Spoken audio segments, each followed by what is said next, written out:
Hey everybody, it's Christine Ernst, the Fat Ass Cancer Bitch, coming to you from the Cozy Writing Cottage here in Sandwich, Massachusetts. It is Saturday, July 8th. Should be a beach day later on today, if you happen to be near a beach or a lake, as I am. I was in the lake yesterday, now that the cyanobacteria warning has been lifted after a couple of weeks of a toxic algae bloom. I was on Julia's new paddleboard. Which was essentially free because Joblot currently has a crazy deal for stand-up paddleboards, and they're really good ones. And we bought one for $600, $599.99, and we received a crazy deal gift card for $599.99. I don't know how Joblot does this. I love Joblot, by the way, and I'm happy to spend $600 on jam and gardening supplies.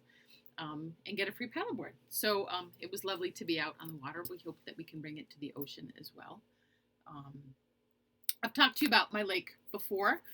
Today I'm going to talk about beaches, and it's sort of a story of my life in beaches, compacted quickly. It's called Beach Quilt.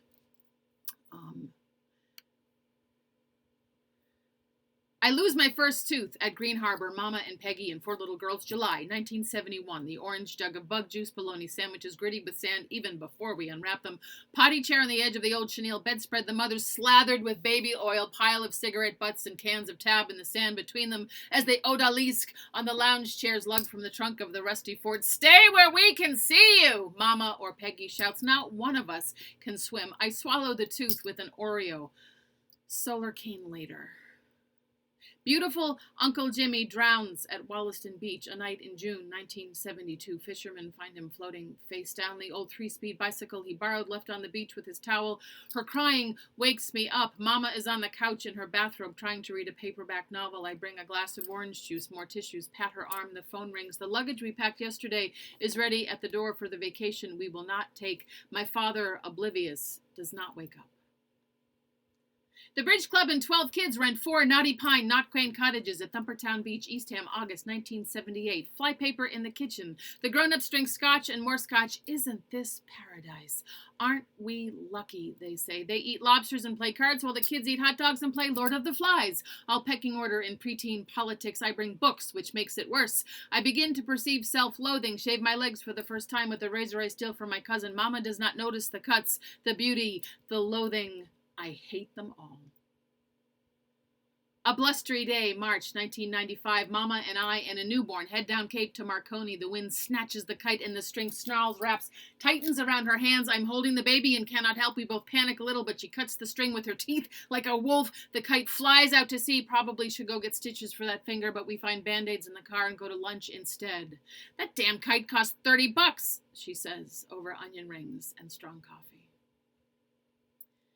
Nina and I drive to Nauset Beach after Gimlets at Mahoney's, May 2001, mid-chemo. The Pretender's greatest hits rocking her little Subaru on the way. We howl at the moon, scream into the dark night, but the surf is so loud I can't hear anything else. We fall on the sand laughing, crying. Back on the chain gang, drunken catharsis, she hugs me and promises to take me bathing suit shopping when I'm all done with treatment. I'll stand by you.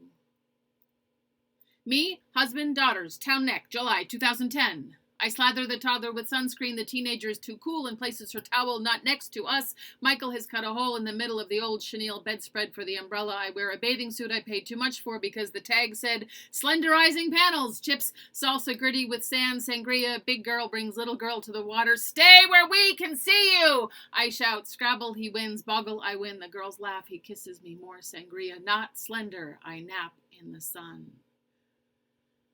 The hidden beach with no name, down the bumpy road with no name, almost not worth getting there for the rust, but you find the path through the grasses past the herons. And in May 2012, when you are 45 and you think there are no more surprises, you and your mother and your daughter emerge onto the stretch of ancient curving beach that takes your breath, the still expanse, the wild of it, the secret of it. You begin to walk. Mama says, this is what it must have been like 500 years ago. Even she is moved. You say, isn't this paradise? You say, aren't we lucky?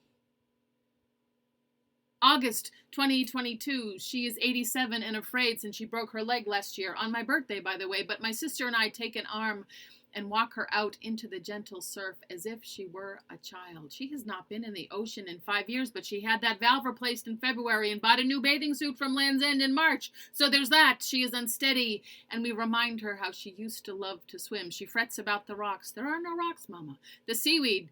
There's no seaweed, Mama. What about the jellyfish? No jellyfish, Mama. She gets wet up to her neck, at least. It's okay, Mama. We are right here. You are safe. Isn't this lovely? It's okay. We'll stand by you. So go to the beach today. Get out in the grass. Get out in the sunshine. Take your mother for a walk. Take your dad for a swim. Take your kid for a walk or swim. Go get a fucking $599.99 basically free stand-up paddleboard from Joblot. They also have those airport-style full-body massage chairs. $2,999. You guessed it, $2,999 in crazy bucks right back. If I had a house big enough, I would get one. And a truck, because you have to pick it up. Oh, my good friends, thank you for tuning in. You are beloved. Come as you are. I'll see you again next week.